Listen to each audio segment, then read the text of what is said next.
Bonsoir à tous, bienvenue sur le plateau Equinox Soir, votre décryptage quotidien de l'actualité de lundi à vendredi, 19h, 21h, 18h, 20h, Greenwich Mean Time. 9 mois après le coup d'état militaire du 18 août 2020, le Mali vient de connaître son 5e coup de force. Le président de la transition et son premier ministre ont été démis de leurs fonctions par le vice-président de la transition, le colonel Assimi Goïta. Ba Endo et Mokhtar Ouane ont été amenés de force lundi soir au camp militaire de Kati, à une quinzaine de kilomètres de la capitale Bamako, moins de 48 heures. Après avoir été démis de leurs fonctions, le président de la transition ainsi que le premier ministre ont remis leur démission au vice-président Assimi Goïta. Ce dernier devient de fait le nouveau président de la transition.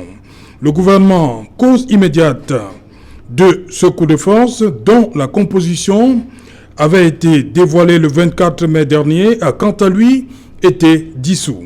Cette double démission vient confirmer le retour des militaires.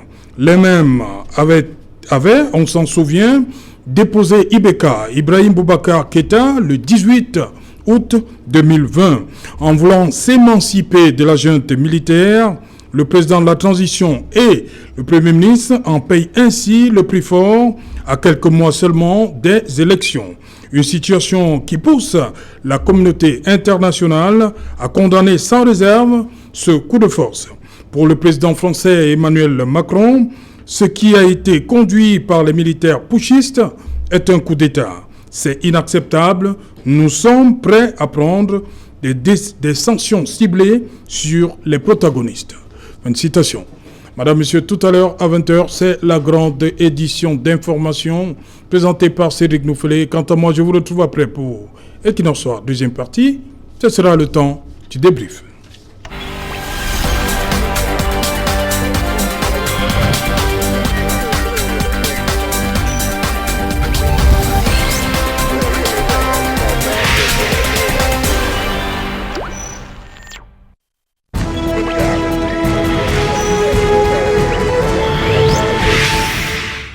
Nouveau coup de force au Mali, quelle responsabilité pour l'Union africaine? Pour en parler, nous avons invité en plateau ce soir, une fois de plus, le docteur Dalvaris Goudjou. Bonsoir docteur, bienvenue.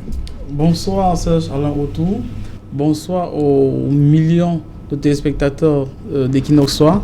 Un bonsoir particulier aux membres du gouvernement, depuis la présidence jusqu'aux directeurs généraux, qui sont très fidèles à Equinox Soir.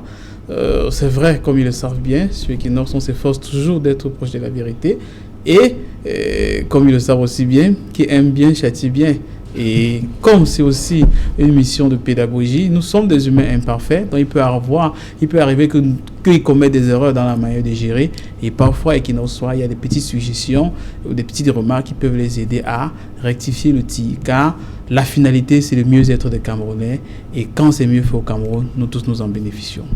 Voilà, merci. Equinox Soir, émission d'utilité publique. Bonsoir, docteur Luzin Issoba. Bonsoir, Serge Alain Autou. Bonsoir à tous vos nombreux téléspectateurs. Je voudrais saluer avec respect monsieur le copanéliste, le docteur Alvarez, avec lequel nous allons éclairer la lanterne des téléspectateurs sur un sujet aussi important lié à l'exercice du pouvoir. Parce que vous savez, Serge Alain Autou, il n'y a pas autre chose qui fascine, mais qui use aussi comme le pouvoir. Donc, il faut faire très attention. Oui. C'est la raison pour laquelle on se demande très souvent si l'Afrique n'est-elle pas maudite à travers ce qu'on se de vivre. Baendo, il n'a passé que 8 mois. Oui, bien entendu. Non, 7 mois même. C'est en septembre qu'il a pris la tête de la transition. Bien entendu. Vous savez... Est-ce qu'on peut poser ce...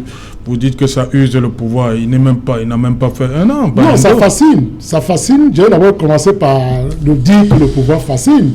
Mais sans omettre de souligner qu'au-delà de la fascination qu'il y a dans le pouvoir, à travers les privilèges, les honneurs qu'il procure, il y a aussi que le pouvoir use. Et quand on l'use de la mauvaise des manières, on ne peut subir que des actes comme ceux que nous sommes en train de voir, c'est-à-dire une résurgence effective des coups d'État dans la gestion des États en Afrique, comme nous sommes en train de l'observer. Ok, docteur Issoba, je constate que vous avez oublié vos nombreux... Non, ils sont très nombreux. Bonsoir à tous les fan clubs. Docteur Luzin Issoba. Voilà. Docteur Luzin Issoba, je reste avec vous. Justement. Il y a cette expression qui revient depuis quelques jours, depuis lundi, coup d'État dans le coup d'État, pour ce qui est du Mali.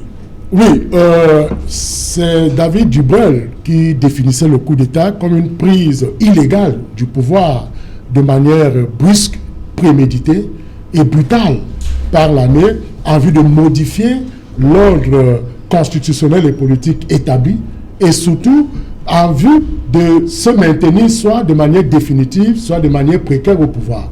Alors quand on parle d'un coup d'État, il s'agit ici d'un coup d'État qui se manifeste à la suite d'un autre coup d'État, c'est-à-dire que la junte militaire qui fait un coup d'État et qui renverse l'ordre établi met en place un gouvernement de transition qui, après quelques mois, du simple fait, estimant que ce gouvernement de transition a dû enlever du gouvernement un certain nombre de membres influents dans les ministères stratégiques de souveraineté, sécurité et défense, administration territoriale, et même ils ont un ministère qu'ils ont appelé ministère de la réconciliation nationale.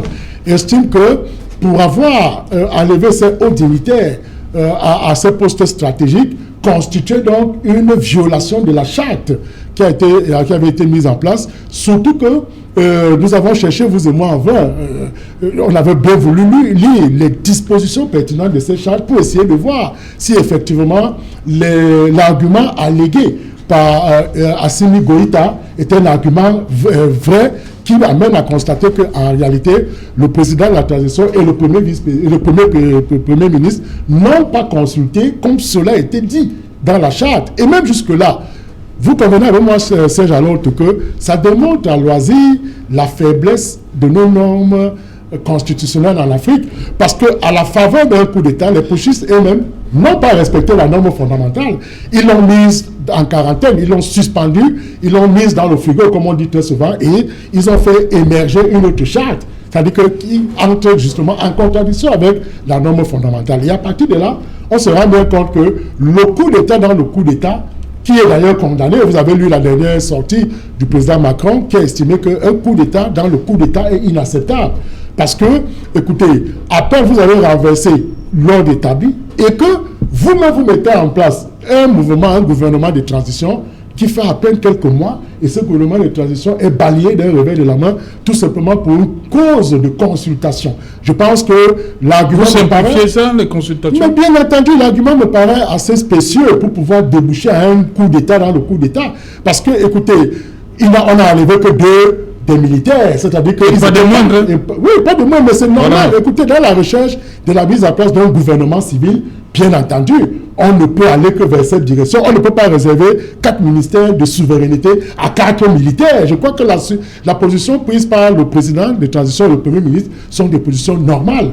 Et que la sortie de Assimi Goïta me semble être un argument spécial en fait pour démontrer le caractère assoiffé du pouvoir de ces jeunes militaires au Mali.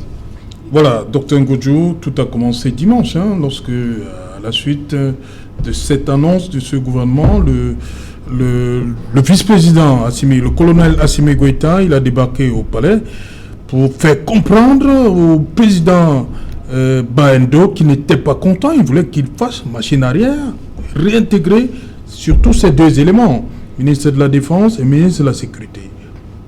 Oui, justement, Serge Alain... D'abord, le fait qu'il pense qu'on n'a pas consulté. Oui. C'est normal pour vous? Oui, il n'a pas tort. Il n'a pas tort. Il est vice-président. Oui. Ça, c'est dingue. Et en réalité, nous sommes dans un pouvoir militaire au Mali. Oui. Le pouvoir est d'abord... Encore militaire. Oui. C'est pourquoi même beaucoup de directeurs généraux au Mali sont des militaires. En réalité, le président Bandao, le premier ministre Mokhtar ne sont là que du fait des militaires. Puis c'est des militaires, ils ont fait un coup d'État. Ils ont juste voulu civiliser. Oui. Est-ce que le président Bandao même est militaire? Il n'est pas militaire. Est-ce qu'il est civil? Est-ce qu'on va dire que c'est un civil? Pas vraiment. En plus, c'est un ancien militaire colonel. Non seulement ancien militaire, mais au-delà, il faisait quand même partie de l'ancien régime qu'on a fait partie, le régime d'Ibeka. Effectivement, ils ont mis en état d'arrestation, dans le jargon militaire, ils ont neutralisé le président de la transition ainsi que le premier ministre. Pour moi, j'ai une amie là-bas, Aminata Fofana, moi je l'ai appelée, elle était, vous savez, avant le coup d'État, il y a eu beaucoup de manifestations au Bamako qui demandaient, oui, le M5, elle fait partie justement du M5, qui demandait de faire partie IBK. Et Aminata Fofana, elle est membre du Parlement malien, elle est membre du Parlement panafricain, elle est vraiment activiste et sérieuse. Donc avant votre émission, moi je l'ai appelée, je lui ai demandé, puisqu'il y a ce qu'on dit officiellement, mais il y a des faits qui sont officieux. Ouais. Et la particularité des pouvoirs militaires, pour la plupart des militaires, vu leur formation, vu leur mode de fonctionnement, c'est le secret. Vous voyez qu'il y a des choses que les militaires ne disent pas forcément comme vous et moi. Ils disent secret défense. Exact. Aminata Fofana, elle me dit que pour eux, il n'y a pas un coup d'État au Mali. C'est quoi? Ils disent comment ils appellent ce qui très bien. L'expression qu'elle a utilisée, elle me dit, moi je cite son nom puisqu'elle m'a dit que je peux en parler, il n'y a pas de problème, elle ne cache rien. Aminata Fofana. Oui, elle me disait que... Elle va être avec nous ce soir. Malheureusement, elle est serrée là-bas parce que c'est en train de prêter serment en Afrique du Sud. Elle dit qu'en fait, qu'il y a eu un réajustement. Et justement, officiellement, de manière... Réajustement? Oui, elle dit que ça c'est un réajustement. À la tête de l'État? Oui, à la tête de l'État. Le réajustement fait par qui? Par le vice-président? Oui. C'est le vice-président qui fait le réajustement. Après, elle dit que c'est le pouvoir militaire qui les a mis là-bas. Elle dit que, en réalité, elle soulève des... J'ai en face de moi un éminent juriste, ce sont eux qui maîtrisent bien la chose. Elle dit qu'en réalité, ils sont en train de vivre une situation qui est similaire à la haute trahison. Oui.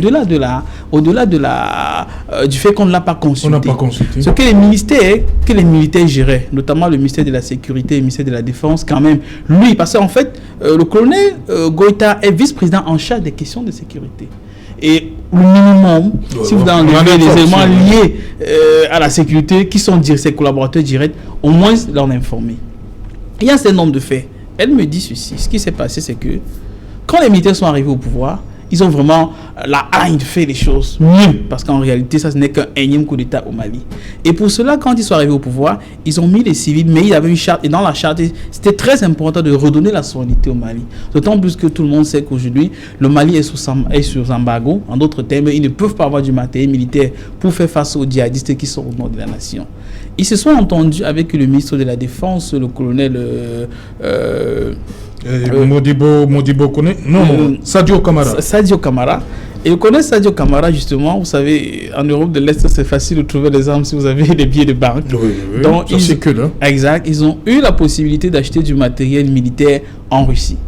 Et en collaboration avec, vous savez, le Mali, c'est un État enclavé, ils n'ont pas de port, mais il y a quand même certains responsables limitrophes du Mali qui ont accepté de faire rentrer les armes qu'ils avaient achetées en Russie, au Mali. Ce sont les armes qu'ils ont les difficultés de pouvoir avoir depuis que la France est là-dedans, puisque la France ne les permet pas. C'est la France qui représente ces pays-là au niveau du Conseil de sécurité, et l'embargo est là, ça les empêche de pouvoir s'armer. Le matériel militaire est arrivé et ils auraient négocié avec les Russes la possibilité que les Russes envoient des éléments formés pour utiliser le matériel, mais surtout les aider à combattre les islamistes au nord du Mali. Or, vous savez, la question islamiste est très importante pour les Russes. Pourquoi? Parce que c'est une question existentielle pour la Russie. D'autant plus qu'il y a des islamistes extrêmement puissants dans le Caucase, notamment en Tchétchénie et dans certains États du Caucase qui menacent la Russie. Pour certains, ils ont une expérience qu'ils ont eue en Syrie, certains ont une expérience qui sont en train d'être performés en Libye. Et la Libye, avec le Mali, ça fait que la Russie accepte très facilement quand on lui dit tu peux venir faire quelque chose pour neutraliser ces personnes qui peuvent avoir une éventuelle expérience et rentrer chez toi, être négatif pour toi.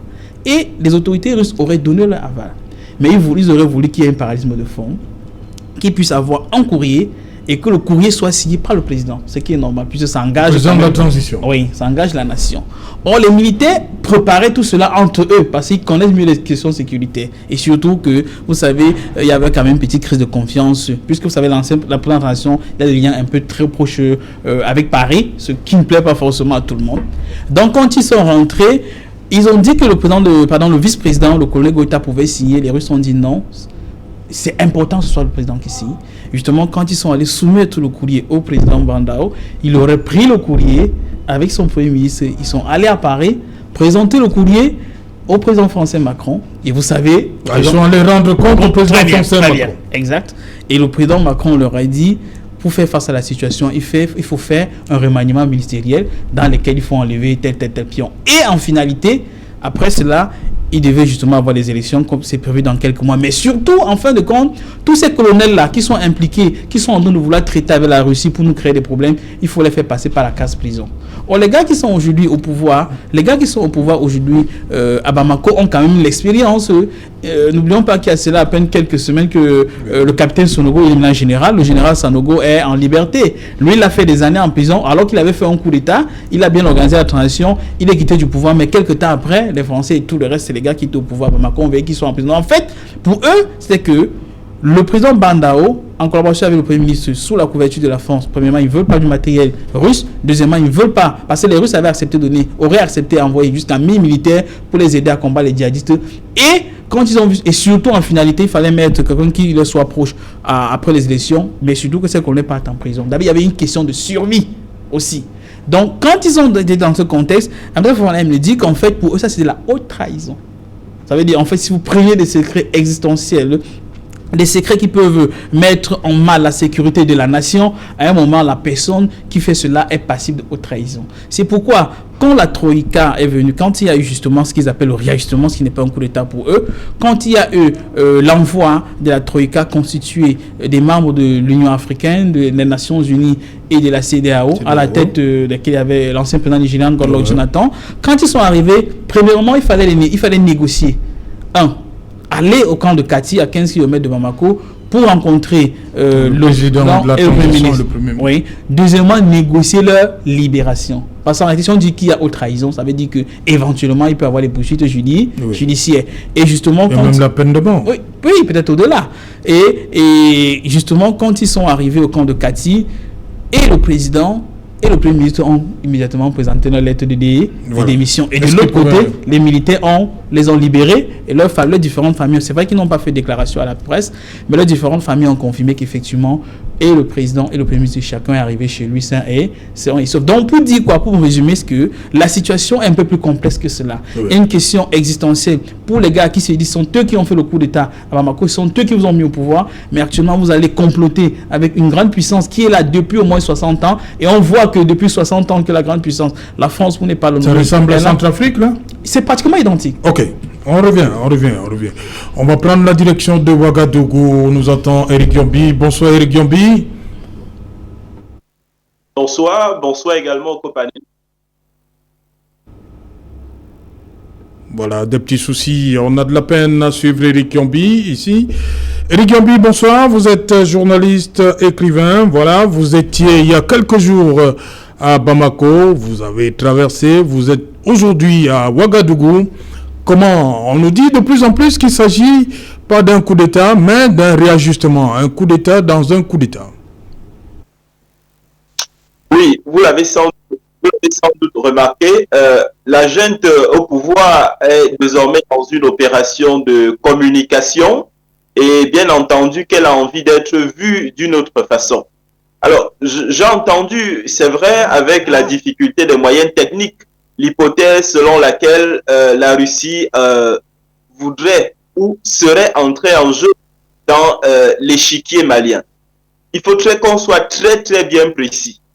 Au nord du Mali, en ce moment, il y a les Touaregs qui tiennent tout.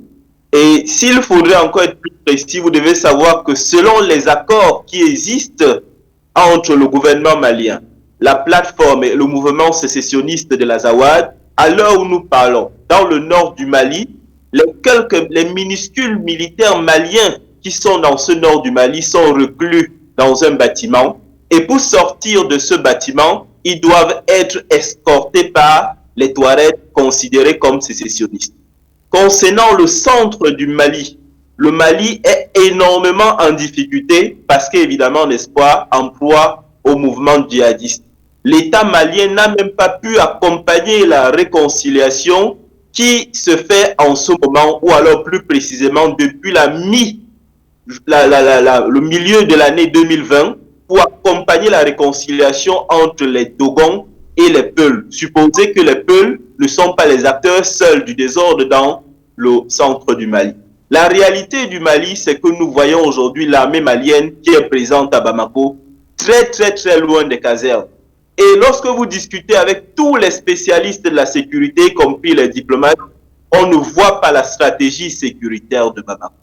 Alors, je suis d'accord qu'il y a la France dans l'échiquier. À cette France, on reproche beaucoup de choses. Elle est présente sur un espace contestable dans le nord du Mali, à Kidal. La France est également très présente dans le nord du Mali, pas très loin de Kidal, à Tessalit. La vérité des faits, c'est qu'en réalité aujourd'hui, le Mali n'a pas un projet sécuritaire. Tous ceux qui regardent la situation sécuritaire malienne de près savent que, en ce moment, la priorité est de sécuriser le centre du Mali. Alors aujourd'hui, si on vous demande, on vous pose la question, que viennent faire en réalité les Russes au Mali?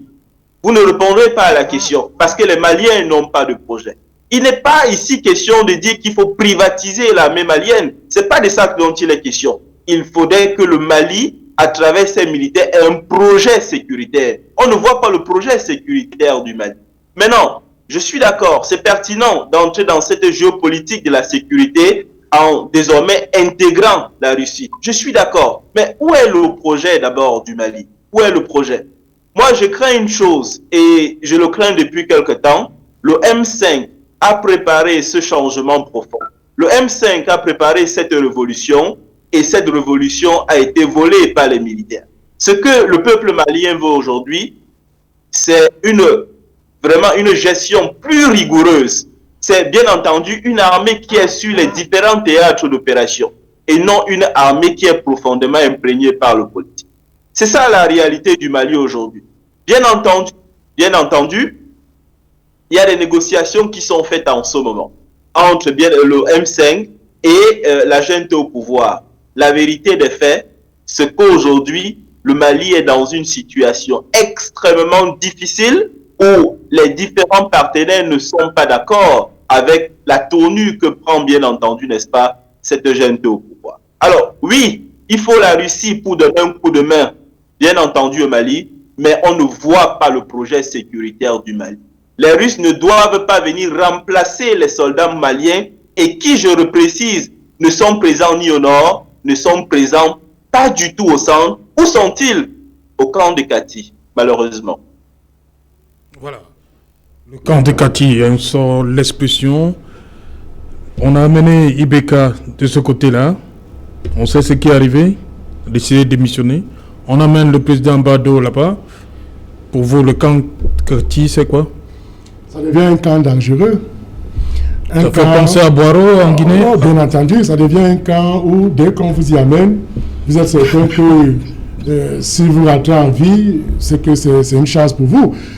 C'est jamais autour. On se rend bien compte que dans l'analyse qui est faite aujourd'hui et dans la situation que l'on vit... Une minute, docteur Souba. Eric Yombi dit le mouvement M5, RFP, rassemblement des forces patriotiques, a poussé à bout le président Ibeka, mais les militaires sont apparus le 18.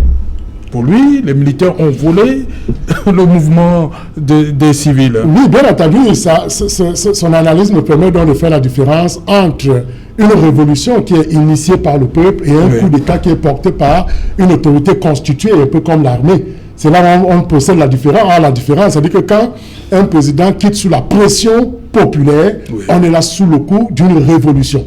Et quand c'est orchestré ou initié par les forces constituées telles que l'armée, nous sommes là dans un coup d'État. Mais l'armée intervient toujours. La population prend les choses pendant des semaines, mais à un moment, l'armée rentre en jeu. Bien entendu, ça veut dire voilà qu'on explique qu'au départ, il y a un coup de pouce de révolutionnaire et qui cède directement la place à un coup d'État militaire, puisque dès lors que les militaires prennent la gestion de l'État en main, on n'est plus dans un régime civil, on tombe sous le coup d'un régime militaire.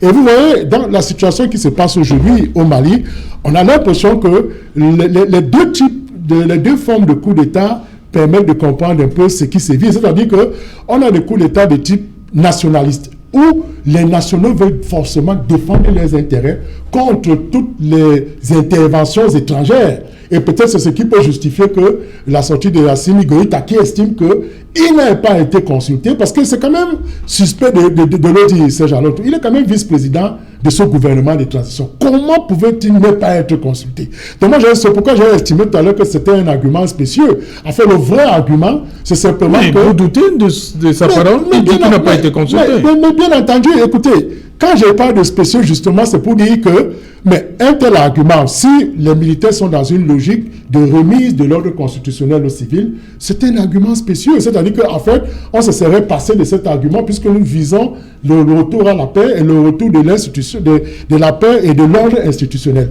Or, moi je pense que où le bas blesse, c'est simplement que le président de la transition et le Premier ministre ont sollicité l'apport de la France qui, en sens de Assimi Goïta, est constitutif d'un acte de haute trahison, d'où cette réaction virulente. Parce que si c'est simplement que, parce que même dans les ministères stratégiques qui ont été mis en place, il y a un colonel, il y a un général qui revient dans l'un des ministères. C'est-à-dire que quand qui était déjà à la retraite, qui revient dans l'un des ministères stratégiques. Donc on ne peut pas dire que forcément il y a eu des civils qui ont été restitués dans les ministères stratégiques. Et quand vous regardez bien aujourd'hui, l'action de la junte militaire au Mali, c'est pour dire non, nous n'avons pas besoin des puissances étrangères pour essayer de reconstituer notre ordre politique destitué ou mis en désordre. Il faudrait là revenir à l'orthodoxie nationale et se liguer dans ce que j'appellerais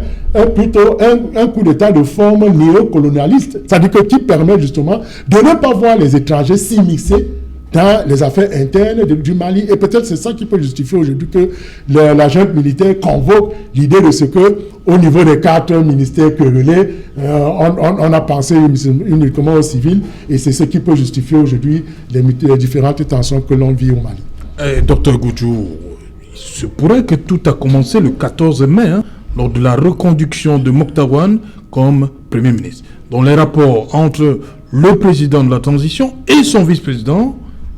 Oui, ça n'allait pas bien. Oui. Et justement, c'est très important, puis ça fait ce que Erin nous disait tout à l'heure, parce qu'il faut comprendre le contexte dans lequel le premier coup d'État s'est passé. Oui. Moi, j'ai toujours pensé qu'effectivement... Mais Ibeka était à quelques mois de sa fin. La fin de son mandat. Oui, justement, moi je pense qu'en fait, il y a des grandes puissances, au moins une grande puissance, la France, qui est vraiment marionnettiste. Pourquoi est-ce que je le dis? Regardez le contexte. Ibeka est confronté à des difficultés énormes. Sur le plan sécurité, d'abord la loi de finances militaires, c'était un peu plus de près de 1000 milliards, près de 1200 milliards pour l'année passée, la loi de finances militaires pour l'année passée, pratiquement plus de 80% ils sont détournés. Les soldats maliens, ça c'est une des difficultés qui viennent là officiellement, puisqu'en fait, le colonel Assimi Goïta dit qu'il a rencontré le président, il a dit les gars qui ont détourné l'argent de l'armée, ils ne reçoivent pas le solde, ils n'ont pas de prime alors qu'ils sont au front, devraient être poursuivis. Le président a refusé, vous savez, il faisait partie de l'ancien gouvernement, il refuse. Et le colonel Assimi Goïta plie le doigt.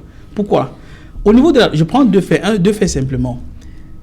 Dans la loi des finances militaires pour 2020, ils prennent l'argent. Est-ce que vous savez qu'on a pris autour de 3 à 4 milliards dans les sacs au Mali pour aller acheter un hélicoptère en France? Un hélicoptère militaire, quand on a positionné cela à l'aéroport international de Bamako, qui ne fonctionne pas jusqu'à aujourd'hui. Ça veut dire qu'on dépense des milliards. Je veux dire, ils n'ont pas fait un virement bancaire. Il y a eu des scandales autour de cela. Assimi Goïta dit qu'il faut juger les gars qui ont géré cela. On dit non. Alors que le matériel militaire est acheté en France. Le conseil du coup d'État, qu'est-ce qui se passe? C'est pourquoi je disais, quand le M5 et tous les restes organisent des manifestations tous les jours, on appelle cela une révolution. Et très sincèrement, Ibeka était un pion des Français. Mais ils se rendent compte qu'il est extrêmement impopulaire. Puisque quand les gars manifestent à des milliers pratiquement dans les rues, à Bamako, à Sikasso, partout, ils demandent le départ d'Ibeka et surtout ils commencent à manifester avec les drapeaux russes. Ils disent qu'ils veulent que les Russes viennent, ils veulent que les Français partent. Et ça écœure la France. Là, quand c'est comme ça, quand la France vous a déjà sucé, elle doit être obligée de vous lâcher. Qu'est-ce qu'il faut faire? Il faut maquiller cela. Et maintenant, les militaires entrent en jeu. Et le contexte dans lequel le coup d'État se passe vraiment est effarant. Regardez. À Bamako, il y a des troupes allemandes qui sont de l'OTAN. Il y a des troupes italiennes. Il y a des forces spéciales suédoises. Au-delà, il y a la MINUSMA, les forces des Nations Unies au Mali. Il y a la France qui a 5000 hommes au Mali. Le président Ibeka, dans ce contexte, il était gardé par les forces spéciales sénégalaises qui sont très proches de la France. En d'autres termes, il faut bien comprendre, dans les armées sont d'abord loyales à leur nation. C'est-à-dire quand vous dites honneur et fidélité. Si vous êtes un soldat camerounais, l'État du Cameroun vous détache en Centrafrique pour une mission, le président Biya vous appelle pour un ordre, vous ne dites pas que je veux aux Nations Unies, vous obéissez d'abord à votre nation. Le président Biya. En d'autres termes, les forces spéciales qui sont détachées pour la sécurité d'Ibeka, quand les gars de Goïta viennent, ils rentrent chez Ibeka, il n'y a même pas coup de feu. Il n'y a même pas, on ne pouvez pas rentrer chez un chef d'État, vous l'arrêtez sans que les forces spéciales, sans que ça garde rapproché, n'agissent même un peu. Aucune blessure. Mais il a l'habitude d'entrer, même vendredi, non, dimanche dernier, il a encore entré chez le président Bando. Oui, non, avant, je dis à l'époque du premier coup d'État. Je dis donc qu'il a l'habitude d'entrer, le colonel. Il a encore entré dimanche dernier. Exact. Il allait dire au président Bando qu'il n'était pas content. Exact. Il entre facilement au palais. Exact. Le premier, là, lui, c'était au domicile de Ibeka. Le premier ministre, c'était la même chose. Puis ils ont arrêté tous ceux qui étaient autour. Vous ne pouvez pas faire un coup d'État à Bamako. Il y a 6 000 soldats français, il y a des Suédois, les autres, il y a le ministre, il y a tout le monde, il y a des radars partout là-bas. Et il n'y a pas un seul coup de feu. Il n'y a même pas un coup de fil. S'il vous plaît, pendant ce moment-là, le train était en train d'atterrir au nord. Et ils ont même dit dans le communiqué que les opérations continuaient. En d'autres termes, moi je pense que le coup d'État a eu l'aval de la France. On ne peut pas faire cela si les grandes puissances n'agissent pas, ne disent pratiquement rien. Ça veut dire qu'il y a un accord tacite. Et en ce moment-là, je pense que c'est en ce moment que la révolution justement avait été volée. C'est-à-dire vous avez écarté la population qui voulait partir, Ibeka, vous leur donnez l'impression qu'il est parti. En réalité, vous êtes parti pour mieux venir. Pourquoi? Parce que quand les gars prennent le pouvoir à Bamako, ce qui est très surprenant, c'est que le premier ministre actuel et le président, ils étaient membres de l'ancien gouvernement. Ce sont eux qui prennent le pouvoir encore. Ça veut dire qu'on a fait la pression dans les négociations. Vous savez, il y a une tonne de sanctions. La BCA a fermé les comptes, etc.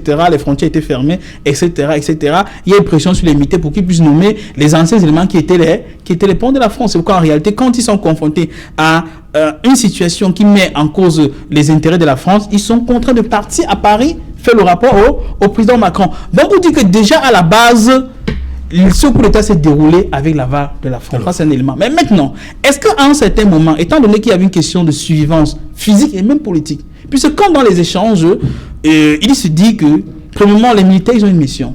Il faut quand même pacifier la nation. Et comme Eric l'a très bien souligné depuis Ouagadougou, les militaires maliens, ils n'ont pas de matériel. Ils ont une solde qui est limitée parce que détournée par la hiérarchie militaire. Ils sont cantonnés dans des camps. On les empêche pratiquement de sortir. On a comme impression qu'ils sont étrangers dans leur propre pays. Ils ont comme les bras croisés. En ce moment-là, et que quand vous avez une puissance qui travaille vous depuis des années et qu'on ne voit pas le résultat, qu'est-ce que vous faites?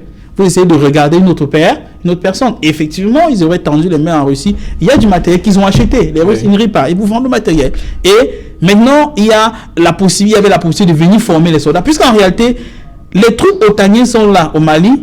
Ils disent qu'ils forment les Maliens, mais curieusement, au fur et à mesure qu'on les forme, on ne voit pas de résultat sur le terrain. Or, le Mali, c'est un pays qui est très grand. Plus d'1 million de kilomètres, donc presque 3 fois le Cameroun. 1,24 million de kilomètres carrés. C'est extrêmement grand. Et si vous n'avez pas de dômes et assez de matériel, un soutien digne de ce nom, vous ne pouvez pouvoir sortir. Et quand ils partent pour les Russes ont une grande expérience pour cela, pour la lutte contre le terrorisme. Je pense que ce n'est que logique. Comme on dit chez nous, quand vous êtes en train de vous nommer, même si c'est sur le serpent, vous vous accrochez d'abord avant de regarder sur la rive et négocier si le serpent vous laisse vivant. Voilà, Eric Yambi, le président, le nouvel homme fort, comme ça se dit souvent dans le jargon, après un coup d'État. Le nouvel homme fort du Mali, c'est le colonel Assimi Goïta, après la démission et du président de la transition et du Premier ministre. Cette réaction du président français Emmanuel Macron, il trouve que c'est inacceptable ce qui s'est passé de ce côté-là. Et il dit que la France est prête à prendre des sanctions ciblées sur les protagonistes. Votre réaction? Oui, il faut bien comprendre que ici, là, nous sommes dans une logique de reconfiguration géopolitique. Vous savez bien entendu que la France est très présente au Tchad, et la France est au Tchad pour préserver des intérêts qui sont sécuritaires, des intérêts qui sont également liés à l'immigration clandestine. La France est présente notamment dans le nord du Mali pour préserver des intérêts qui sont géostratégiques et qui sont notamment géoéconomiques. Ces intérêts sont géostratégiques de par la position haute de la localité qu'on appelle Tessali, qui n'est pas loin, n'est-ce pas, de Kidal, qui permet, je vais bien appuyer sur les mots, qui permet de contrôler non seulement le nord de l'Afrique, mais bien entendu jusqu'au golfe de Guinée. Voilà les réalités de la France. Maintenant, je dois encore préciser un autre élément. Souffrons de savoir que en ce qui concerne ce travail de terrain, il y a la force de la réserve que je devrais avoir en ce qui concerne la fourniture des éléments que je vous donne au coup par coup. Troisième élément, il faut bien se rappeler que lorsque la révolution a été mise en route, elle a commencé avec un cinéaste qui s'appelle Cheikh Oumar Sissoko. Cheikh Oumar Sissoko a mis en place un mouvement qu'on a appelé Espoir Mali Koura. Koura, c'est Bambara et ça veut exactement dire nouveau. Donc, il a lutté pour un Mali nouveau. C'est par la suite que les forces politiques et les forces religieuses ont rejoint ce mouvement. La réalité aujourd'hui, c'est que cette révolution a été volée par les militaires. La symbolique de ce mouvement, la symbolique de ce changement était de démettre un ordre qui incarnait les frustrations, un ordre qui était essentiellement corrompu. Le malheur, c'est qu'aujourd'hui, on retrouve les militaires dans une logique de prédation. Ça rappelle évidemment aux Maliens ce pourquoi ils ont lutté et la chose pour laquelle plusieurs personnes sont mortes. Autre élément, je le reprécise, le centre du Mali est devenu le nouvel enjeu sécuritaire. Et dans ce centre du Mali, l'armée malienne n'est pas présente du tout. On retrouve quelques minuscules soldats au centre du Mali, dans la localité de Koro, où on peut dire carrément qu'ils se baladent. À l'intérieur des terres du centre du Mali, les militaires ne sont pas. Pour répondre à votre question de manière plus précise, je dirais exactement ceci. Le Mali est confronté au fait que son territoire soit énormément grand, 1,2 million de mètres carrés. Le Mali n'a pas les ressources pour sécuriser son propre territoire. Mais le Mali a l'obligation d'avoir un projet sécuritaire en s'appuyant sur différents partenaires pour dire qui fait exactement quoi. Mais pour le moment, au Mali, nous n'avons pas des militaires, un État malien avec un véritable projet sécuritaire, pouvant dire à la Russie, tu viens faire exactement ceci, au bout d'un certain temps, nous serons formés et nous prendrons le relais. C'est donc ça qui fait mal. Doublé au fait que la population attendait que les boys, comme ils sont appelés ici, les militaires, soient à l'origine d'un changement nouveau. Parce qu'il ne faut pas l'oublier, les militaires ont le pouvoir parce qu'on espère une correction, un correctif. Là, on a l'impression que les militaires ont aggravé la situation en ce qui concerne le Mali. Oui, maintenant, tu dois dire ce genre de choses.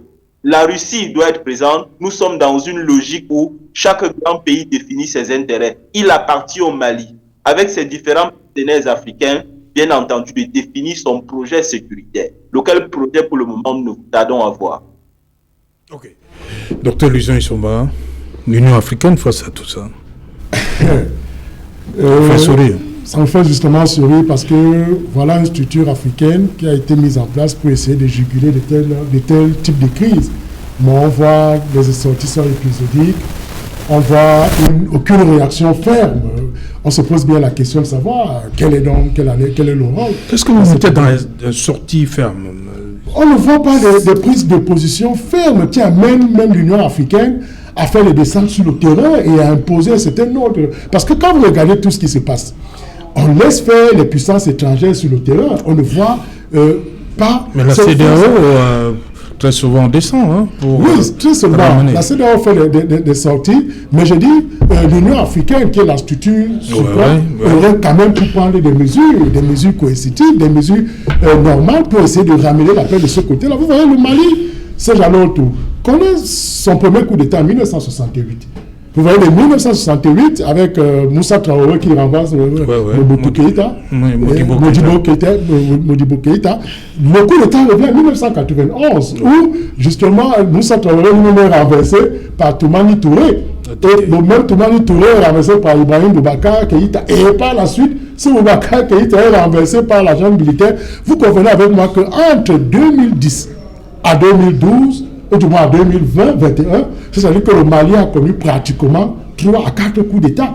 Donc c'est pour dire que c'est un pays qui a la culture justement des coups d'État. Et quand on regarde ce qui se passe aujourd'hui, l'Union africaine, comme vous avez dit tout à l'heure, aurait pu prendre le taureau par les cornes en tenant par exemple une réunion ou en convoquant les leaders autour d'une table pour une négociation. C'est ce qui a souvent été fait. Vous voyez, quand il y a une crise, on ne peut pas résoudre la crise par la crise. On essaie de voir quels sont les mécanismes de négociation, des mécanismes pacifiques de résolution de la crise pour essayer de ramener l'ordre public et l'ordre constitutionnel qui a été enfreint. Donc moi je pense que l'Union africaine ne joue effectivement pas son rôle, le rôle qui devait être le sien dans de tels événements malheureux.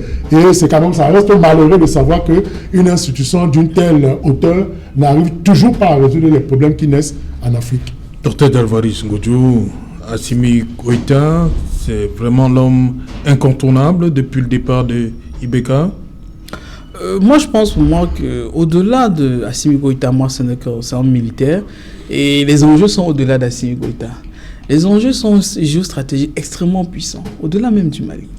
Vous savez, il y a eu ce qu'on appelait les révolutions de couleur, pratiquement dans les pays arabes, notamment au nord de l'Afrique. Et parmi une des nations qui a été cible, c'est l'Algérie. L'Algérie, justement, c'est géostratégique et c'est même un peu au-dessus de l'Union africaine. Aujourd'hui, l'Algérie se sent acculée. Parce qu'au niveau de l'est de l'Algérie, il y a des troupes de l'OTAN à la Libye. Et vous savez, une bonne partie de la famille de Kadhafi s'est réfugiée en Libye, en Algérie. Et à plusieurs reprises, les autorités à Tripoli ont demandé qu'on les rapatrie. Ils ont dit non, jamais. C'est des gens qui sont réfugiés ici, ils vont être protégés ici. Ça, c'est dingue. Ouais, ils ont pris tous les... Vous avez vu, que ce soit la Turquie, les États-Unis, les Français, tout le monde, ils sont là-bas, c'est les troupes de l'OTAN. Et quand vous avez eu une tentative de révolution de couleur en Algérie, le régime n'est pas tombé.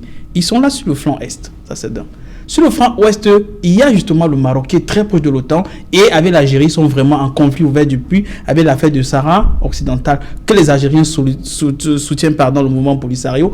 Et les Marocains sont contre cela. Et pour cela, les Marocains s'arment le plus proche possible des Occidentaux. Et pour cela, le grand allié de l'Algérie, c'est qui? C'est les Russes. Les Algériens, ils ont acheté, ça, c'est une première mondiale. Ils ont acheté les seuls. C'est la première armée en Afrique. Ils ont acheté les systèmes antimissiles S-300. Ça fait peur à tous les moments. Même les Américains, ils ne s'approchent pas. Tout récemment, je crois, ça fait environ 3-4 mois, ils ont acheté les avions, les Sukhoi 57. Les Sukhoi 57, c'est les avions de 5e génération. C'est les plus puissants du monde. Il n'y en a pas deux. L'équivalent américain, c'est les F-35 sur lesquels ils ont enlevé les projectiles. Pourquoi les Algériens s'arment ici? Parce qu'ils sentent que tôt ou tard, ils ont les gars de l'OTAN qui les encerclent de ce côté, en Libye. De l'autre côté, au Maroc, il y a des gars. Et maintenant, les Français ont pris toutes les dispositions pour créer un prétexte. Et le prétexte était de quoi? Qu'il y a des djihadistes au nord du Mali. Ce sont les djihadistes qu'ils ont soutenus en Libye pour faire partie au colonel Kadhafi, parce qu'on les a promis un État au nord du Mali. Ils assurent une présence au nord du Mali, ce qui fait que l'Algérie se sent esselée, comme encerclée, à l'est, à l'ouest et au sud. Donc tôt ou tard, s'il faut préparer un renversement du régime en Algérie, il y a des éléments qui sont déjà positionnés. Ok, merci docteur. On revient après le journal, parce que dans un instant, Don Cédric Noufelet sera là, mais avant cela, madame, monsieur, une page de pub.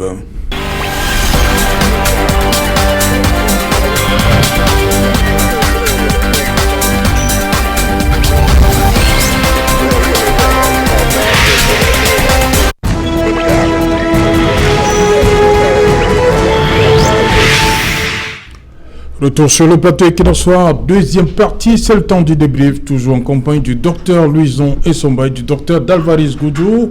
Et également à Ouagadougou, nous allons retrouver Eric Yombi. Eric Yombi, mais vous allez attendre une minute, Eric Yombi. On commence par le Cameroun, par Douala, Bonakwama, docteur Louison Essomba.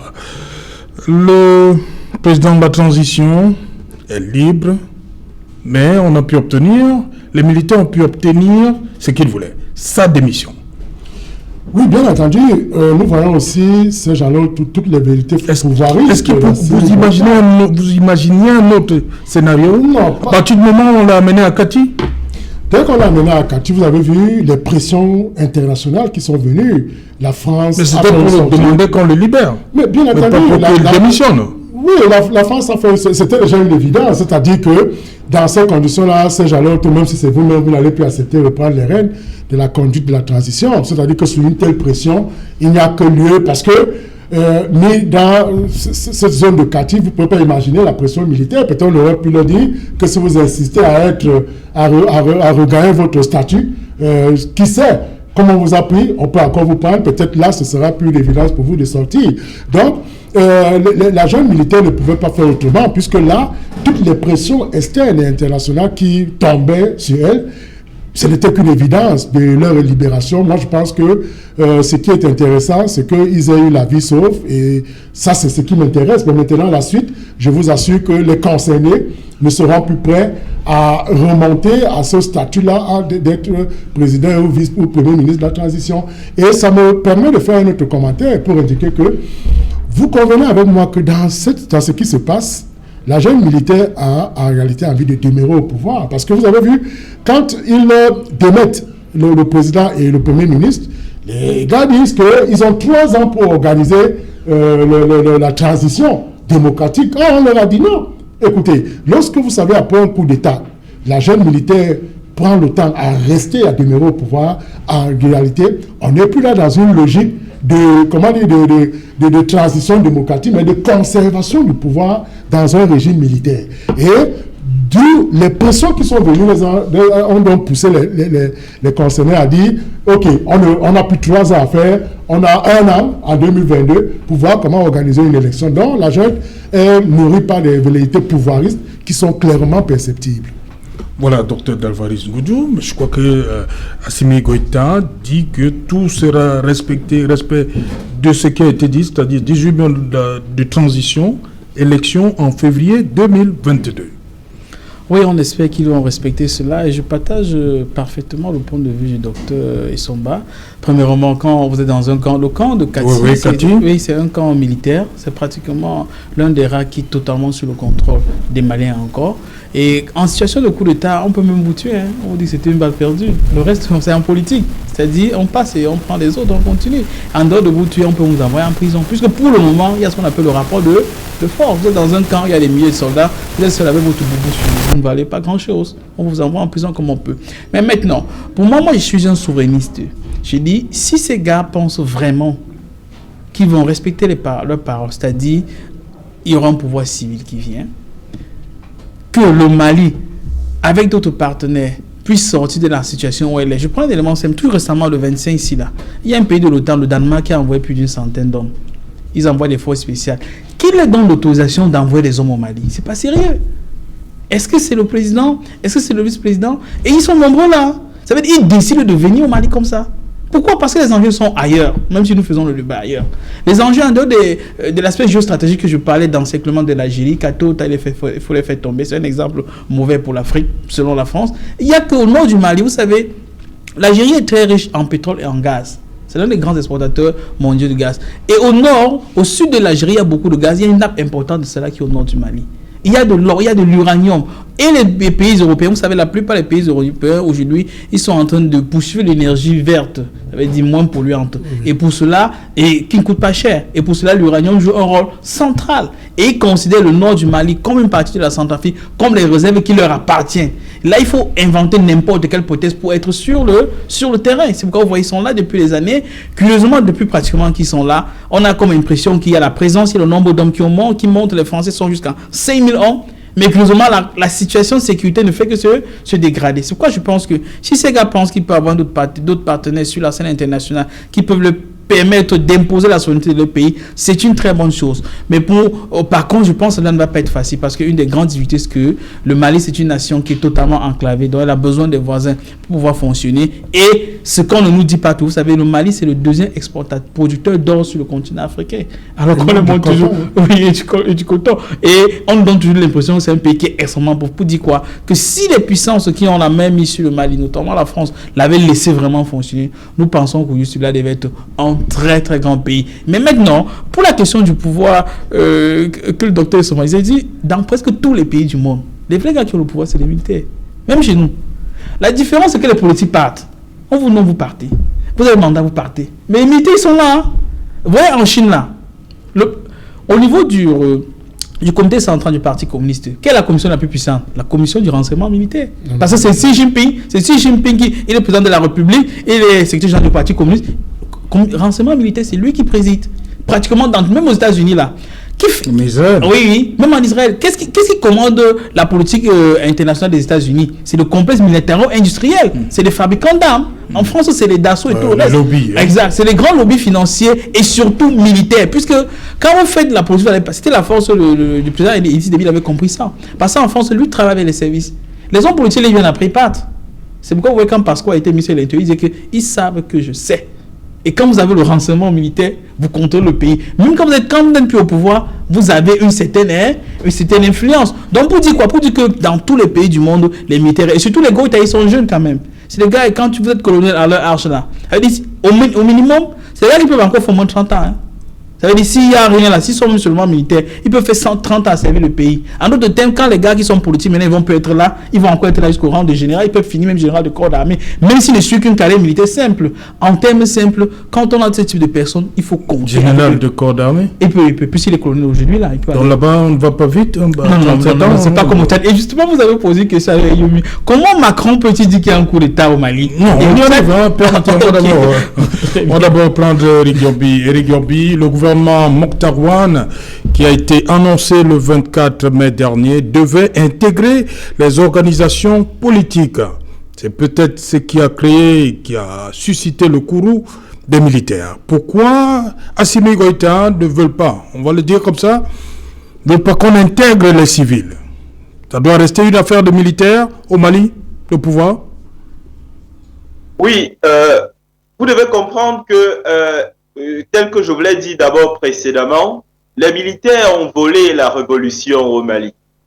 Ils ont volé la révolution en ce sens où le terrain qui a été préparé par le M5, ce terrain a été favorable pour que l'armée finalement vienne récupérer tout le travail qui avait déjà été fait par les différentes forces coalisées. Alors, donc, il se passe tout simplement au Mali que les militaires ont jusqu'ici géré le pouvoir entre eux. Ils ont incorporé une minuscule part des politiques et le gouvernement, bien entendu, de Mokhtar Ouane voulait bien sûr s'émanciper de ce pouvoir militaire. Mal leur en a pris parce que les militaires n'étaient pas du tout d'accord par rapport à cette émancipation qui se préparait. Donc, je reviens à l'hypothèse développée précédemment. Nous sommes dans un cas de figure où les militaires sont désormais très bien ancrés dans le jeu politique. Or, nous les attendons beaucoup plus dans les casernes. On les attend sur le terrain sécuritaire où ils sont extrêmement absents. Mais la volonté aujourd'hui de vouloir intégrer les partis politiques, notamment le M5, les partis qui ont contribué à cette révolution, ça participe également d'une démarche où, bien entendu, les militaires semblent perdus ou alors les militaires veulent donner une certaine caution à leurs différents partenaires tels que la CEDEAO, la MINUSMA et consorts. Ils veulent donc composer avec ceux qui en réalité ont fait cette révolution. Mais s'il y avait sincérité dans l'action militaire, pourquoi ne l'avaient-ils pas fait avant? Ils ne l'ont pas fait avant parce que, bien entendu, ils n'étaient pas dos au mur. Mais il est important que nous revenions également sur certains éléments qui ont été dits. Vous savez, dans une période difficile où, bien entendu, avec les changements géopolitiques qui s'imposent, l'Afrique doit elle-même définir son projet. Une fois. Et l'actualité nous commande de regarder du côté du Rwanda, où nous avons vu qu'un régime suffisamment solide a réussi à imposer aux partenaires qu'est la France sa façon de voir les choses, sa façon bien entendu de s'installer sur la scène. Moi je pense qu'il est important de plus en plus que les Africains s'asseyent, se mettent ensemble, définissent leurs différentes stratégies pour être forts sur le toit du monde. Et bien entendu, ce qui fait mal avec le cas malien aujourd'hui, c'est que nous attendions beaucoup de ces jeunes, de ces militaires qui sont une autre génération et qui semblaient, n'est-ce pas, incarner une sorte de probité, une sorte d'ambition, d'espoir. Mais voilà que, malheureusement, avec les événements récents, on constate qu'ils sont tombés dans le piège de leurs parents. Vous savez, lorsque vous faites un tour à Bamako aujourd'hui, il est facile qu'on vous dise, ben, voici la bâtisse de tel militaire, pardon. Voici, bien entendu, les intérêts de tel militaire. Moi, ce que nous souhaitons, et vraiment, de tout cas avec le peuple malien, espérons que nous sortirons de cette situation. Quand je dis nous, c'est parce que je me sens malien aujourd'hui, et je dois rappeler ici qu'ils ont bien entendu tout mon soutien. Je terminerai en disant que la politique telle qu'elle doit être faite aujourd'hui en Afrique, nous l'imaginons avec une certaine élégance. L'élégance, c'est bien entendu de penser à ce peuple malien tant meurtri, ce peuple qui a tant souffert, ce peuple bien entendu dont une partie est malheureusement décédée pour cette révolution, que les militaires vivement pensent à ceux-là, ceux qui ont lutté pour qu'eux ils prennent le pouvoir.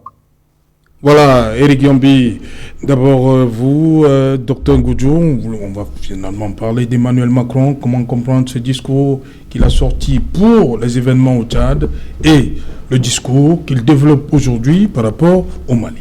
Il condamne, il parle de prendre des sanctions ciblées vis-à-vis des protagonistes, alors qu'il a semblé adouber ce qui s'est passé au Tchad. Tout le monde voit, Serge Alain, que ça c'est pratiquement du 2 poids 2 mesures en l'espace de quelques semaines. Pratiquement au Tchad, la condition a été suspendue, a été mise entre guillemets. Lui-même a fait le déplacement de N'Djamena lors des obsèques du président maréchal Idriss Déby Itno. Et même quand il est rentré à Paris, il les a assuré de tout le soutien, etc. etc. Et c'était des militaires, c'était même des militaires pratiquement de la famille, donc le fils du président. Maintenant, de l'autre côté, nous voyons qu'il ne laisse même pas, plus en réalité, quand il y a eu arrestation, il n'a même pas laissé. Il a commencé à parler de sanctions. Je crois que les Américains ont commencé déjà à dire qu'ils arrêtent le soutien. Il y a les Allemands qui ont dit qu'ils arrêtent le soutien. Tout le monde commence à faire du bruit. Jusqu'à aujourd'hui, je crois, la France a convoqué une réunion du Conseil de sécurité. Les sanctions n'ont pas été prises puisque la Russie a menacé de mettre son droit de veto.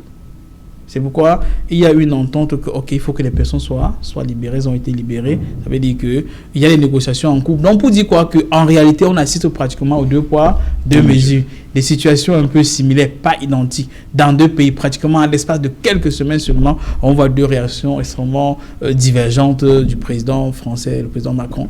Donc, on se rend compte qu'en principe, la France ne va que dans le sens de ses intérêts. Et nous aussi, en tant qu'Africains, nous devons toujours intégrer cela. Il n'y a pas d'intérêt au Mali? La France a des intérêts au Mali, mais juste que la décision prise maintenant par le colonel Assimi Goïta semble aller contre le sens des intérêts français. C'est pratiquement quelque chose de plus ou moins similaire. Nous avons vu ici à côté de nous en RCA, où nous avons beaucoup d'hommes là. Nous avons perdu un éminent général là-bas. Qui commandait les troupes de la MINUSCA. Oui. Un gars il a peur, le général est décédé, son aide de camp est décédé, son chauffeur est décédé. Ça veut dire ce que ça veut dire. Très curieusement, dans un très peu de temps, dans un laps de temps. Donc, pour dire quoi? Pour dire que quand la France s'est rendue compte que le président Touadéra ne marchait plus dans ses intérêts, quand tous les difficultés qu'ils ont fait, ils ont pratiquement ressuscité M. Bozizé, voulant le faire prendre le pouvoir. Il y aurait l'intervention des Russes et des Rwandais qu'actuellement, nous pensons que le pouvoir à Bangui serait tombé. Donc, pour dire qu'il ne va qu'au gré de leurs intérêts, et nous devons comprendre cela. C'est pourquoi parfois, c'est très dur d'admettre cela, parfois, mais j'admets Israël. C'était 45 Russes. Exact. Bon, officiellement. Oui, ils ont repoussé. 45. Exact. Ils ont toute une armée. C'est pourquoi je disais, j'admire beaucoup Israël. Parce qu'on peut leur reprocher beaucoup de choses, mais les Israéliens ne jouent pas avec le sens de leurs intérêts. Quel que soit un ami justement qui travaille avec le président Touadéra, ils disent qu'ils sont très proches. Vous le connaissez. Il dit, quand ils sont partis rencontrer Benjamin Netanyahou, le premier ministre israélien, il leur a dit, si vous les Africains voulez vous en sortir, il faut regarder le centre de vos intérêts. Parce que si Israël essayez juste d'implémenter, plus vous avez bien compris que dans le cas de Mali, l'Union africaine parle, les Nations unies parlent, etc. L'Israël, on a même pris les résolutions, les sanctionnant, ils s'en foutent. Ils ne mettent pas cela en œuvre. Ils continuent dans le sens de leurs intérêts. Je pense que nous, en tant qu'Africains, nous devons essayer d'agir comme Israël, c'est-à-dire regarder le sens de nos intérêts. Dans le monde entier, c'est là. Même avec les Français, ils ne rient pas. Quand vous regardez un peu leur chaîne là, quand il y a un Français qui soit à l'écart, ils frappent dur. Je dis dur. Vous savez, avec eux, il y a les Arabes là, ils savent que les Arabes ne leur veulent pas du bien. Mais les Arabes qui peuvent coopérer avec eux, ils regardent le centre de leurs intérêts. Ils ont signé beaucoup d'accords de paix là. Donc pour dire quoi, que nous Africains, comme les Français ne regardent que le centre de leurs intérêts, nous aussi nous devons regarder le centre de nos intérêts quand nous avons la responsabilité dans nos nations. Docteur Luisan Issomba, cette attitude du président Macron, beaucoup de gens s'interrogent. Il y a le vérité au Tchad, erreur au Mali. Il y a justement lieu de s'en inquiéter. C'est Jean-Lotou, une position aussi ambivalente, qui n'arrive pas à avoir un fondement, qui n'arrive pas à s'expliquer. C'est-à-dire que sur des mêmes situations, on voit une posture différente, tout à fait diamétralement opposée.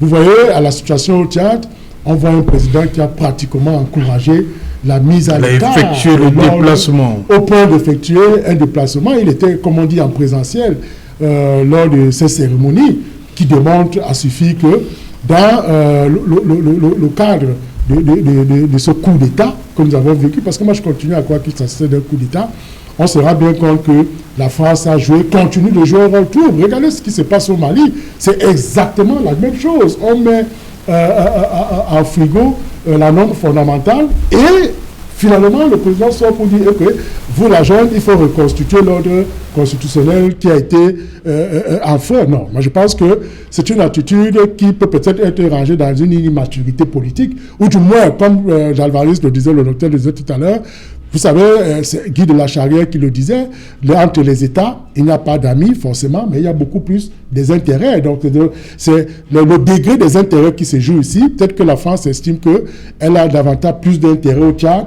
un peu moins qu'au Mali.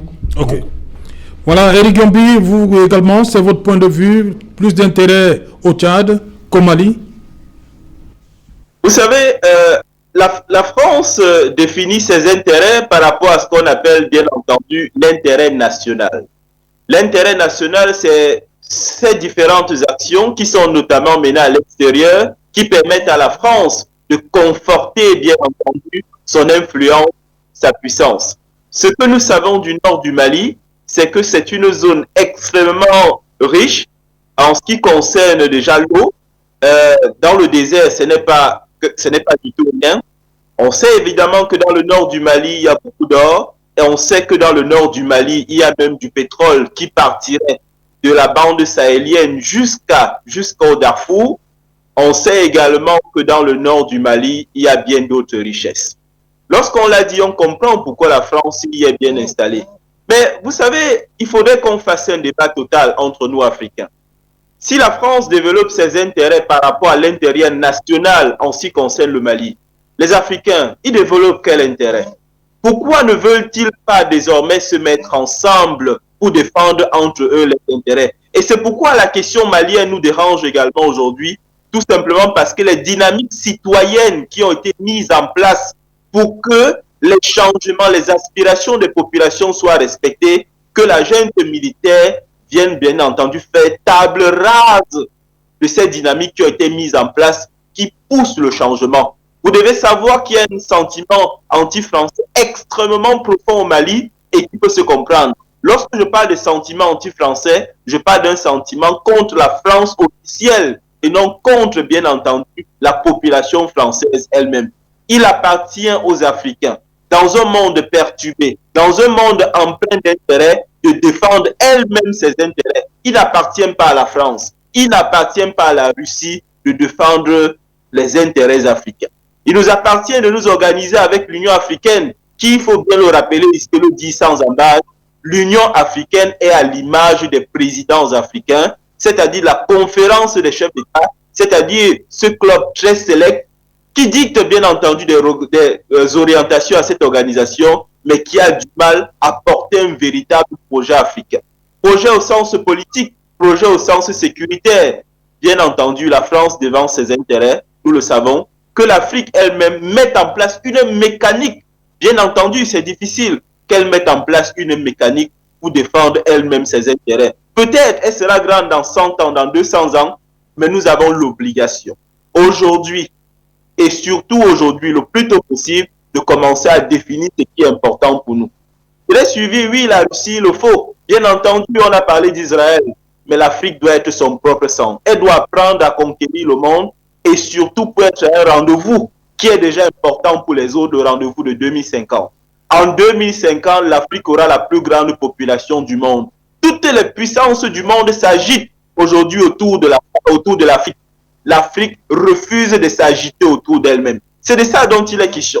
Nous ne pouvons pas parler aujourd'hui de géopolitique africaine et qu'on nous ramène sur la table de manière systématique la Russie et la France comme des partenaires incontrôlables, incontournables. Oui, nous voulons ces partenaires, mais c'est l'Afrique qui doit définir le rythme. C'est l'Afrique qui doit définir la cadence. Et c'est pourquoi nous implorons ici ces différents chefs d'État de se mettre au travail. C'est pourquoi nous implorons ces différentes populations de pousser les politiques à une autre logique qui fera en sorte que l'Afrique ne soit plus la risée d'elle ou alors la risée du monde. Cette présence du président français Emmanuel Macron, 27 ans après le génocide, c'était en avril 1994, votre sentiment, la voix de la France, 27 ans après le génocide, après tout ce qui s'est dit par rapport à la France, son rôle dans ce génocide.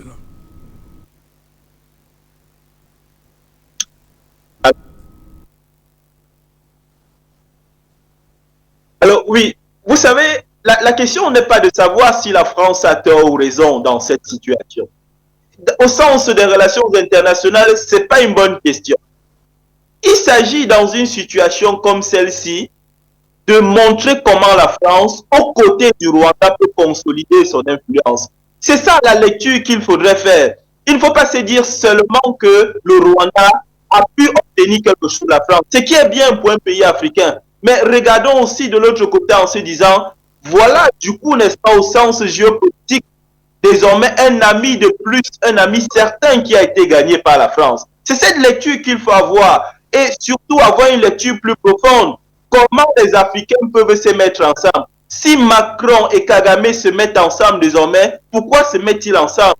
Pourquoi les Africains ne devraient-ils pas se mettre ensemble pour protéger des intérêts beaucoup plus grands que ce nouvel axe qui est créé, n'est-ce pas, entre Kigali et Paris? C'est ça la lecture qu'il faut faire au sens des relations internationales. Donc, si aujourd'hui l'Afrique encore semble être endormie par un discours dépassé au sens où elle refuse de s'approprier son avenir, les événements présents poussent bien entendu cette Afrique noire à se réveiller, cette Afrique blanche à se réveiller, cette Afrique unie à se réveiller pour être au rendez-vous du donner et du recevoir, surtout au rendez-vous de 2050.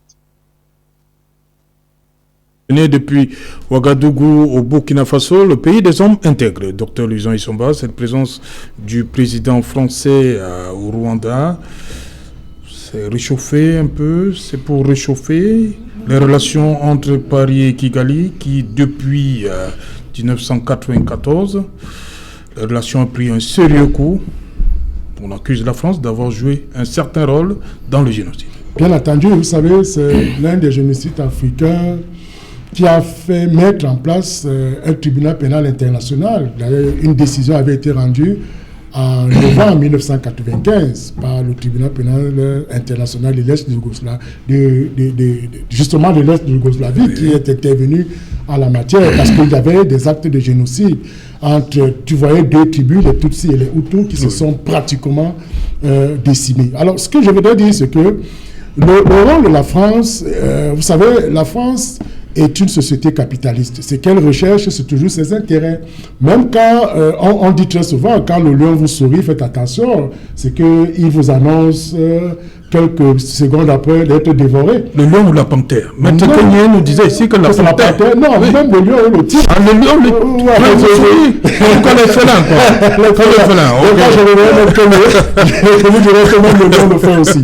Alors, donc, c'est pour dire qu'en réalité, la France, et surtout que Macron, s'est pratiquement pousser les pions dans le jeu, dans le damier. C'est-à-dire qu'il sait ce qu'il recherche. C'est un bon choix de damier. Même quand il trempe dans l'encre de l'humilité, je voudrais dire qu'il faut faire très attention parce qu'il reconnaît qu'il y a eu un rôle de la France, mais la France n'a pas tué, ses armes n'ont pas servi à tuer, mais pas du tout. Écoutez, quand on regarde et on lit ce qui s'est passé dans cette zone historiquement, on se rend bien compte que le rôle de la France a été un rôle trouble qui a mené, qui a d'ailleurs, stimulé ce génocide, jusqu'à ce qu'on ait un nombre de morts aussi inquiétant. Donc, faisons très attention. Macron est savant. Le Français dit qu'aucune arme française n'a participé à ce génocide.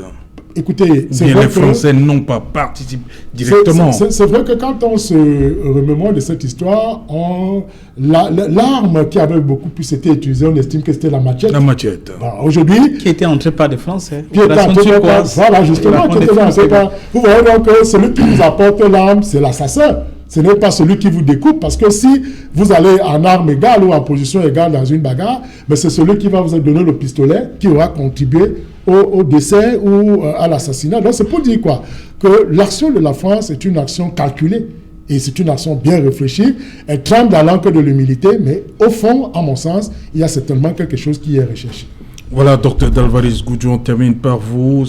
Le Rwanda avec le Burundi, faisait partie de ses anciennes possessions belges en Afrique.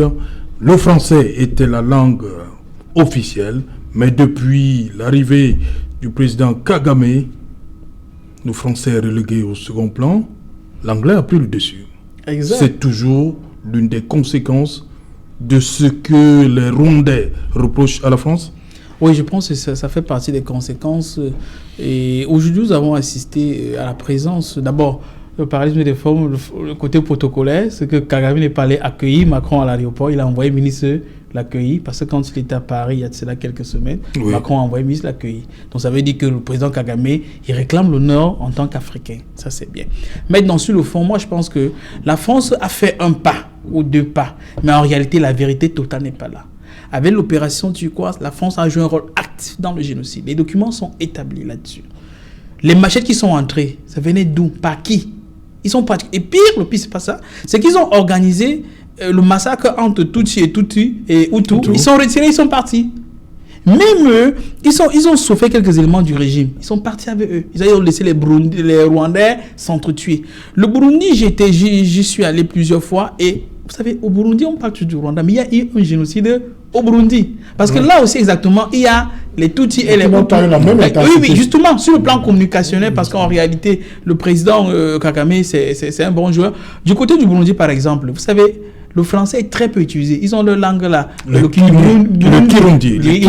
Très bien. Ils parlent ça s'écrit, ça s'enseigne à l'école, etc., etc. Mais maintenant, pour la présence française, la France n'est là que pour ses intérêts. La France est en difficulté importante. Le président Poutine, l'année dernière, faisait son discours stratégique. Il dit que ceux qui vont contrôler le futur, c'est ceux qui vont connaître l'économie numérique, particulièrement l'intelligence artificielle, les fintech. Or, pour avoir le matériel qui rentre dans les fintech, c'est les terres rares que l'on trouve à l'est de la RD Congo. Or, une bonne partie des minerais de la RD Congo sont utilisés, sont exploités par les groupes armés qui sont proches du Rwanda, donc comme le coltan, sont exploités pratiquement par le Rwanda. Or, la France, en tant que puissance européenne, a besoin de cela. Le Rwanda, c'est un petit pays sur le plan géographique, mais c'est une puissance dans cette zone-là, pratiquement dans le Grand Lac. Si vous voulez avoir une géopolitique importante là-bas, ils sont présents en Centrafrique. Très bien. Et ça, c'est encore notre enjeu. Ouais. C'est qu'en réalité, au niveau du Grand Lac, quel que soit ce que vous voulez faire de sérieux, soit vous travaillez les Rwandais, soit vous n'en sortez pas. Ça, mais surtout, plus important encore, c'est que la France se considère comme un grand grenier, notamment la RCA. Le régime qui est actuellement à Bangui a un soutien, bénéficie du soutien et du Rwanda et de la Russie. Et pour défaire ce régime, quelque part, c'est là mon inquiétude, ce que la France, à mon avis, je suis sûr qu'ils vont en parler avec le président Kagame, c'est qu'en réalité, le soutien que tu apportes à Touadéra, qu'est-ce qu'on fait pour que ce ne soit plus le cas? Parce qu'en réalité, Touadéra est considéré comme une pierre dans la chaussure de la France et ils aimeraient tout faire pour pouvoir amender cela. Donc moi, je pense que c'est les intérêts sur le plan économique, géoéconomique, géostratégique. Et les Français doivent, ou surtout les Africains doivent savoir que ce n'est pas de gaieté de cœur. Et concernant le Cameroun, je sors très peu, c'est qu'en réalité, au Cameroun aussi, la France a fait des pas. Parce que n'oublions pas qu'il y a eu un génocide au Cameroun contre les peuples Bassa, contre les peuples Bamileke. Le président Hollande était ici, il a fait un palais, dit on va commencer par une déclassification pour dire qu'il y a un début de quelque chose, mais il y a encore beaucoup à dire et beaucoup à faire, même jusqu'au dédommagement. Nous ne sommes qu'au commencement. C'était une question de Séverin Tchouke. Justement. Le président, c'est pourquoi je t'ai content de revenir là-dessus. Et c'est alors que je finis pour indiquer quand même en une seconde que Assimi Goïta doit faire très attention. Lorsque la France va se souvenir que les intérêts sont sérieusement menacés du fait de ce monsieur, j'ai trop peur pour ça. Justement. Comment ça? Mais oui, parce que vous savez... Vous voyez le scénario à la Dadis Camara? Oh, bien entendu. Capitaine Sanogo, par exemple, on va pêcher à ses alentours quelqu'un qui va jouer le sale rôle. Et vous savez, chaque fois que la France est marquée quelque part et que ses intérêts sont menacés, je vous assure, c'est toujours la stratégie qui est utilisée. Elle fonce, elle réussit à prendre quelques-uns des alentours de celui qui a le tenant du pouvoir pour essayer de voir ce qu'il y a lieu de faire. Donc, il faut faire très attention. Merci, Dr Luzin Issomba. Merci à vous, Dr Dalvaris Ngoudiou, une fois de plus. C'est moi qui suis 2 jours de suite. Hein. Vous vous reposez. Hein, oui. Vous reposez. Je voyage déjà pour la campagne. Il faut voir grand-mère. Voilà, merci. Merci à vous également, Éric Yombi. Madame, Monsieur, nous sommes donc arrivés au terme de cette édition Equinosoir. On se retrouve demain lorsqu'il sera 19h. Bonsoir, à Conan.